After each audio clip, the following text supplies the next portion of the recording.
able to use it again. So as Marianne said, I am very honored to be here, first of all, and I would like to thank the whole team of Black Female Achievers to put this event together. Thank you. And giving me the opportunity to be present here today.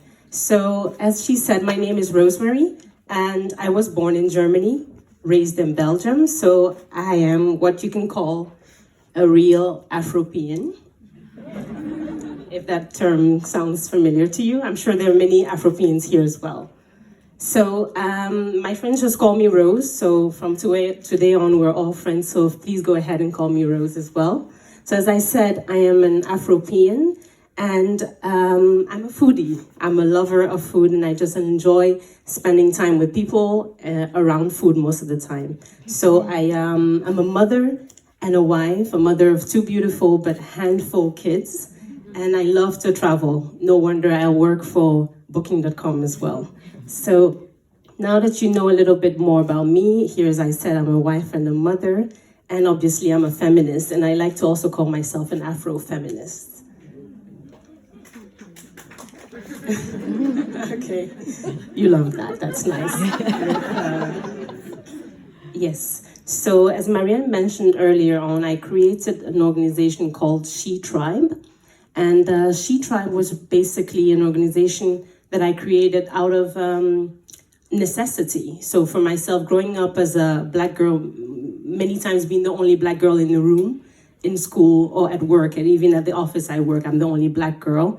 I just felt like we needed to create a safe space for us to come together, not around business, because there are other groups out there, but bringing women together who share a common goal for business, but not necessarily a sisterhood. And that is what I wanted to create, a place where we could come together, share our experiences with one another, and also learn from one another, knowing that we're not alone in our stories. So what is it that we're passionate about, or what I am passionate about through Shetribe, is that I bring women together through the wellness retreats that we organize, mainly in Africa and in Ghana for obvious reasons. And we also host holistic wellness workshops. So I will show you some pictures of what we've done so far and what also we're working on. And we also host and moderate online engagement groups and activities, which I can tell you a bit more about later as well. Click.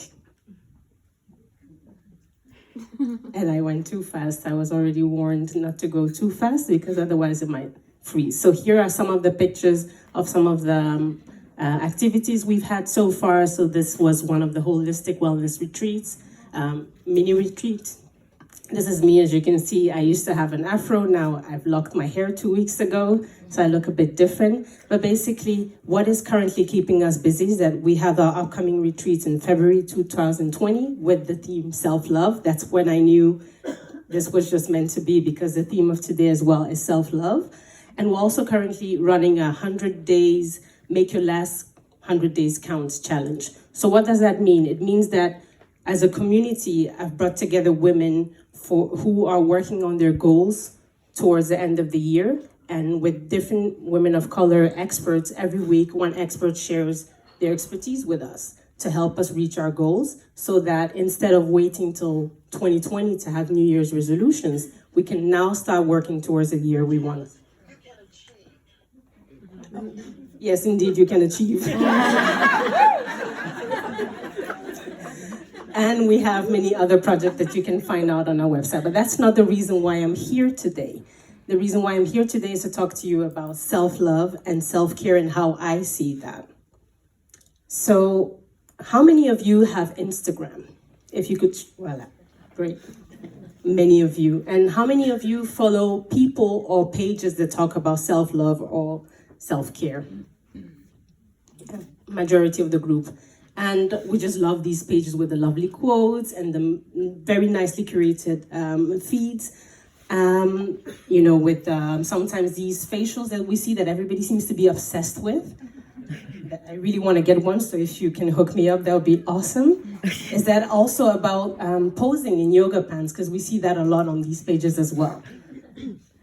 And is that about getting a massage Or even I would say joining a yoga retreat in Bali and sitting on one of these swings. How many of you have seen that online? It's like everybody that goes to Bali sits on this swing or goes to have a bath in this place somewhere in Bali as well. But I think that's just not what self-love is all about, self-care. There should be more, right? And I think that many of us see nowadays a lot about self-love and self-care, but we do not really know what it means to us and what it means for women like us, Black or brown mothers or girlfriends. And I read a research recently in the USA that was done and to show that little Black or brown kids or girls specifically are believed to be more grown because and earlier on than compared to their white friends. And I was thinking, why is that though? And the fact is that we grow up too fast. Many of us come from households where we had to help out. If I take myself as an example, I was the eldest child at home. My sister and I have an 8-year gap in between, so I was raised by a single mother. My dad died when I was very young, and so I had to help out quite a lot. And it meant that I also felt like I had to help out, which meant that I became more mature early on. And a lot of people would say, well, that's a good thing, but I beg to differ here. I don't think that us growing up too fast is good, because society has created this thing that makes it okay for us to grow up and forget to play. And by growing up too fast, we also forget. You clicked the wrong button once. I did? Yeah, you clicked this off. Stand by. I don't even know where that is. Perhaps you could. Help. Perfect. Yes. Thank you. So as I was saying, we tend to grow up too fast, and many would think that that's a good thing, but I beg to differ here because there are many side effects to that. And one of the side effects is that we tend to put other people's needs before ourselves. So by helping out at home, we help others. And when we grow up and get out of our household, we still do the same for our colleagues, our boyfriends. We treat our boyfriends like our sons. We treat our husbands like our sons. And we treat our sons like kings. And so it's a vicious circle where we put everybody else's needs before ourselves. We're afraid to fail. We're afraid to ask for help because we feel like failing, we just can't afford to fail, because if we fail, we cannot count on anybody. So we feel very alone in our journey as well. Make sure not to press on the wrong one. And as I said, there are many other side effects. And what is important, I think, is that we as mothers, so I'm a mother of 2 kids, but also aunties and the bonus moms out here, it is our responsibility to teach the kids early on about self-love and boundaries and basically taking time for themselves, letting them be kids, but also telling them it's okay to say, no, mom, I don't want to play with you right now, or to their friends. They need to really learn this early on. So what is self-love and self-care? If it's not all what we see on Facebook or Instagram, what is self-love? And for me, self-love is, first of all, saying no more often and learning to set healthy boundaries. So we've heard a few of the women already talk about this, but we need to basically repeat it until we really believe it. Because saying no is so difficult to us. Many times we're afraid to hurt others, we're afraid to disappoint. But the person we should be afraid to disappoint is ourselves. The first time it might be awkward, saying no. Second time maybe still.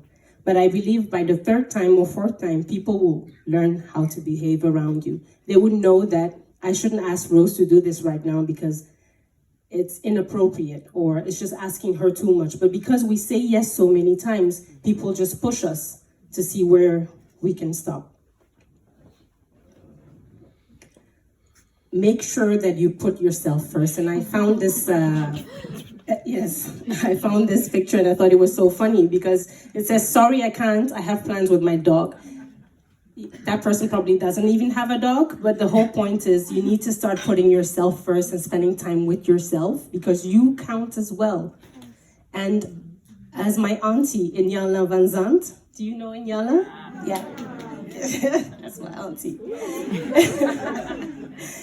She said, what's in the cup is for you, and what spills over is for the others.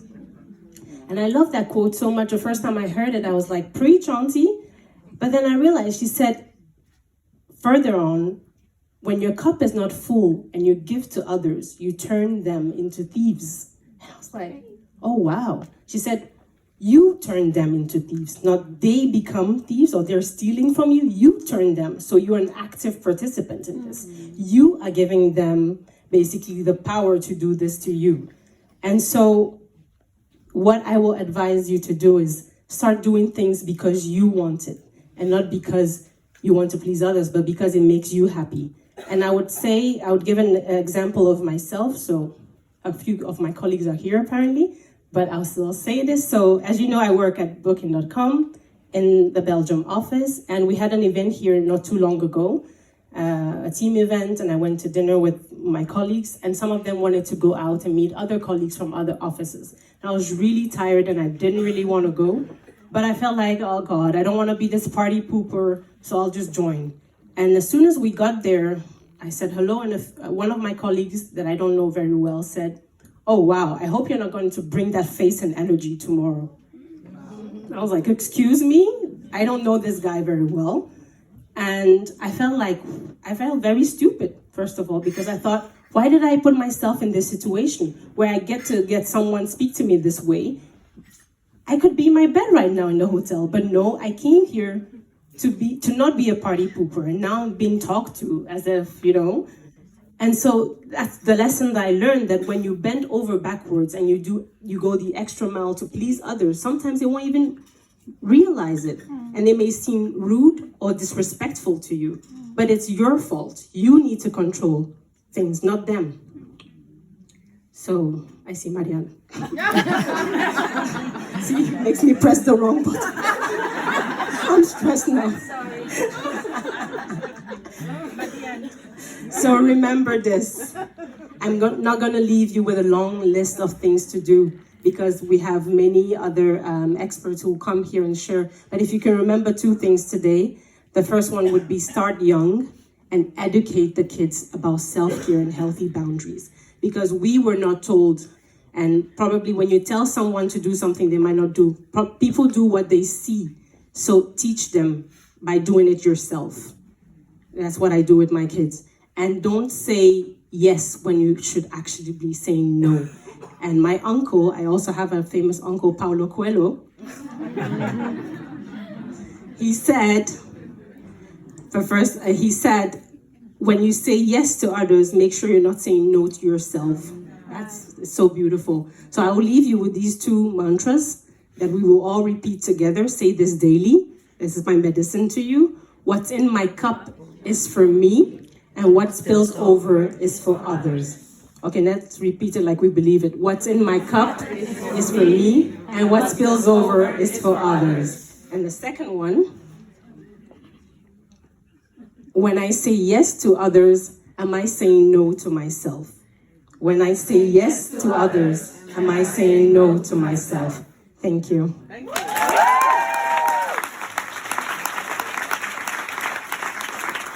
Thank you, Rosemary.